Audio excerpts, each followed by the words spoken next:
All right, welcome back, Pella Virginia. Boy, we've been having fun getting ready for this, doing our warm-up exercises, and we are ready to go. We are back at it. Hope everybody enjoyed the 2 weeks off. I know Carl and I did, and Michelle. We all took a vacation, made sure we got some fun in the sun, but we're going to be back. It's serious. It's getting after the business now.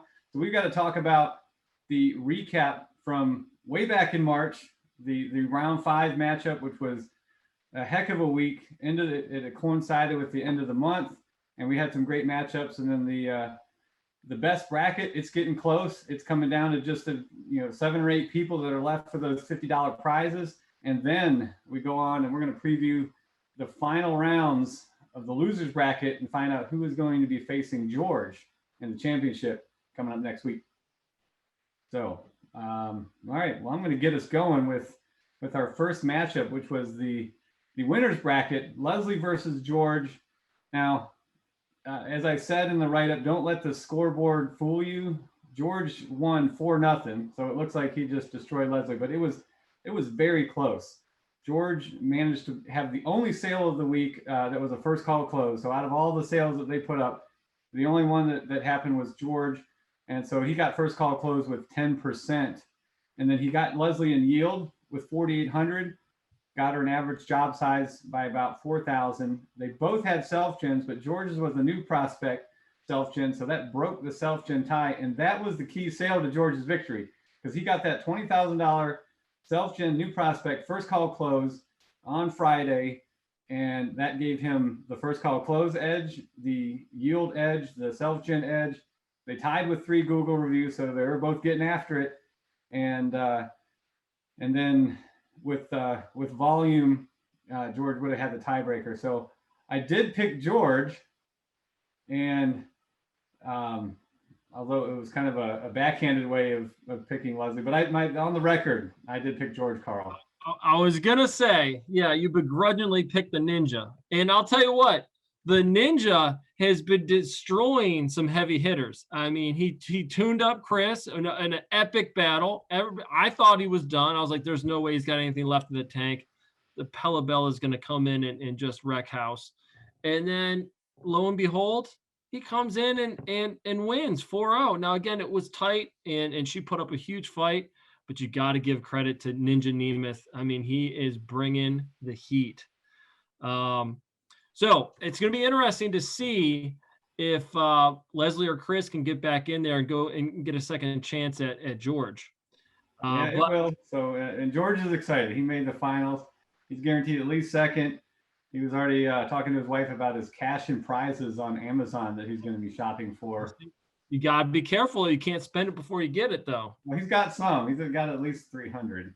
There you go. All right, well, look, let's talk about Dave Henry matchup. And again, you picked this one right. I think you had the clean sweep on me this week. I was waiting for you to bring that up. I got the broom. Carl, it's all right. I believe I swept you this week. Well, I'll tell you what, you did. You picked them all. It was a clean sweep, but I think I'm going to sweep you this week. Every time you say that word, I'm getting the broom out. Yeah, well, it blocks your face and I can't see you. That's probably better that way. I'm having a bad hair day. Well, I'll tell you what, Dave has been absolutely on fire. Every time I pick against him, he just blows up. And he just tuned up Henry. I mean, 5-0, and has been crushing it. So hats off to Dave. Incredible numbers. I think he did $218,000 in volume that week against Henry. Even if Henry put up 50,000, it wasn't a terrible week for Henry, but just it was almost an unbeatable situation there. What are your thoughts? I think I didn't go back and do all the research. Chris had a really good week the first year we did this, but I think Dave would have beat anybody at any time with that week. I think that would have been the best week ever in March Madness because George set the record just I think the week before for volume with 203,000, and Dave comes and squashes it with 218. But he had a great first call close, a killer average job size. He got 4 self-gens. I don't think anybody's ever done that. And then he even got 2 Google reviews. So yeah, he brought it. And like I said, it was the last day of the month, and that's all I got to say about that. Well, you did call it. You did call it. Yep, yep. So anyway, so the last match was also a 4-0 victory for the winner, and that one was Chris. So Chris had a solid week. Um, it was still an impressive week. It wasn't quite like Dave's, but he had a 40% first call close. He had a solid yield at 6,000, a good average job size. He got the Google review, and then he had $60,000 in sale. I think Shane was tapped out after a big week he had in week 4 and didn't have much left in the tank for the end of the month, and Chris turned it on, so Chris, Shane, I think George, Leslie, and Henry and Dave, I think all 6 of them actually were in a fight for the sales belt for March as well. So it was a two-front contest going on there, and I know Chris was pushing hard for both, and he took down Shane. Yeah, I tell you what, Gator. I Room out one more time. Yeah. I think I got that one right too. Yeah, you did. But I'll tell you what, I was surprised. I wasn't surprised of Chris's performance. I knew he was going to bring it. I was a little surprised of Gator. I thought he was going to be able to compete, and I thought it was going to come down to maybe a Google review where he really strives and does his best. But he even got beat in that category. So I was a little surprised there. But you had the clean sweep. But we'll see. We'll see this week. I'm going to go out on the edge, and I think I'll bring the broom out next week. But all right, so let's who's got the best bracket? Well, Julie still has the best bracket. She's got 18.5, so she's got the edge on Teresa right now. Teresa did very well. She got 2 picks absolutely correct. There's a lot of science behind all this best bracket grading, let me tell you. Yeah. So Teresa has all of her sellers left in it, so she could be making a run for that top spot and the bragging rights, because the top 4 all get the Amazon gift card. But Julie right now is 18.5, Teresa with 18. Jim is right there. He's got all 3 sellers remaining too, so he's looking good to be able to hold on to a gift card with 17.5. And then Leslie and George, so George has 3 sellers left and Leslie has 2. So not only does George have the advantage in March Madness, but he also has the advantage in best bracket. So he's looking to double dip and give his wife a nice $550 shopping spree on Amazon. And then Drew, Carl, and Kevin are all still have hope in that best bracket contest. All right. So that's what's happening on the picks. Now, let's move on to this final round. So this round is a little different. It's not a full week. We only have 1 match going on right now, and it's in the losers bracket. Michelle, can we take a look at that bracket again? I'll explain to all the fans out there the confusion of week 6.1 and 6.2. So, all right, there it is. So we've got Dave versus Chris, and this is only 3 days. So they've started. It's Monday through Wednesday. So whoever has the best scores in all those categories, midnight on Wednesday will move on and face Leslie in round 6.2, which will be Thursday through Saturday. So we're going to have 2 final results by the end of this week, and then the winner will go on and face George. And the next week is a very big week because we have the battle back where everybody comes back to play for third, and the loser of Chris Dave is going to carry a half-point advantage into that, and then the loser of Leslie and the Chris Dave winner will carry a whole full point advantage into the third place battle back. So these guys do have an advantage for making it this far in March Madness as they play for third if they are eliminated. So anyways, we're going on. We're looking at Chris versus Dave. Michelle, can you put that other chart up? Because thank you. Again, I only have one thing I have to say here. And this is what happened the last 2 weeks. Look at Dave, 266,000 in sales, 43% close.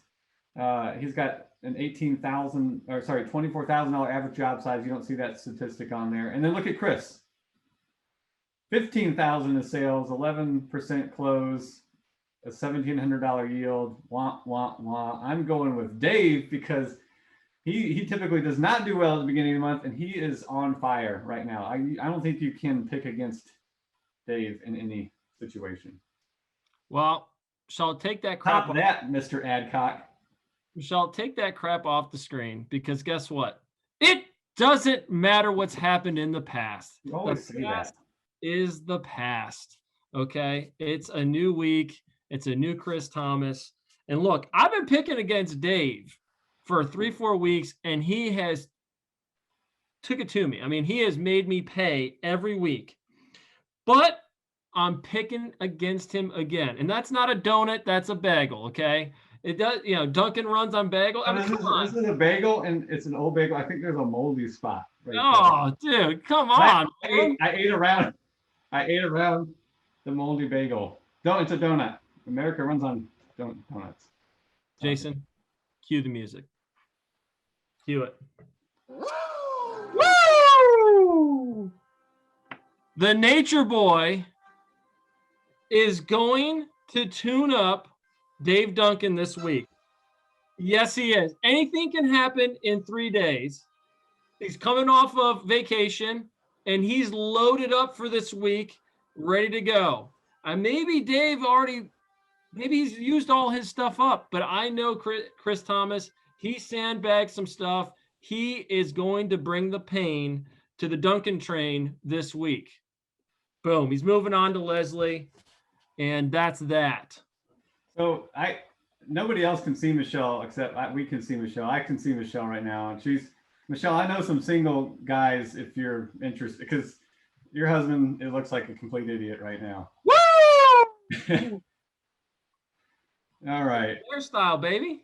All right. So we have our picks. We're moving on. So then we're also going to predict. We're also going to discuss when the winner of that game goes on to face Leslie, what happens there. So I know I've picked Dave, but I think no matter who wins this, the Pella Bella is going to take him down. I think Leslie is going to face her father, and it's going to be one of these situations where I have an 8-year-old son, and when I race him, if we run, if he beats me, I let him win.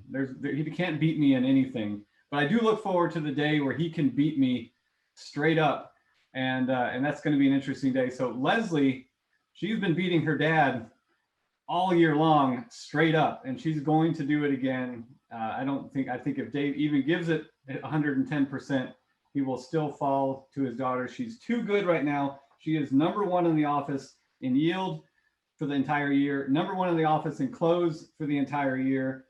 And she's motivated. She can get Google reviews. She can do it all. So I've got Leslie beating Dave, or your predictor, Chris. I think she's going to take him down too. She's just too good. She's just too ready. And I thought. Well, here's the deal. Get that damn song. Now I got to fumble around and find hers. The Pella. You gonna play the Pella Bella? Well, I was, but I'm not ready. See, this is where I should have given it to the producer. Rookie mistake. Absolutely, yes. All right. Well, you've lost your chance. It's my turn. Okay. Now listen, I've been picking the Pella Bella all the way, and I've been right all the way, except for last week, close call. And but guess what? I'm off the Pella Bella train.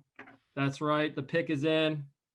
I'm going Chris Thomas, the Duncan sweep this week. Yes, he is. And that's extremely difficult because he's got to beat Dave, and then he's got to go against Leslie with extra points, but I'm doing it. I'm taking it because you're talking about the Rolex wearing, jet flying, wheeling dealing son of a gun in Chris Thomas, and that's a wrap. He's got it. He's moving on to Ninja Nemeth in the final showdown. You don't bring any actual data or statistics or anything. It's all just like costumes and sunglasses and music and nonsense. And I got music now. I'm ready with my music. Woo! Oh, man. You can't take down Chris Thomas. He's going to be too good this week. He's been saving up all his deals for 2 weeks now. He's taking the Duncan train down. All right. So are we done with the show? That's a wrap. That is a wrap. All right. Well, stay tuned, folks. We're going to have the stats coming at you fast and furious this week because we've got 2 final results. And then next week is the week of weeks for March Madness. It coincides with the end of April. So it's going to be massive chaos. There's going to be some stressed out salespeople, and it's going to be super awesome. Got one more song for you. You know what it is. Black and yellow, black and yellow, black and yellow, black and yellow. Yeah.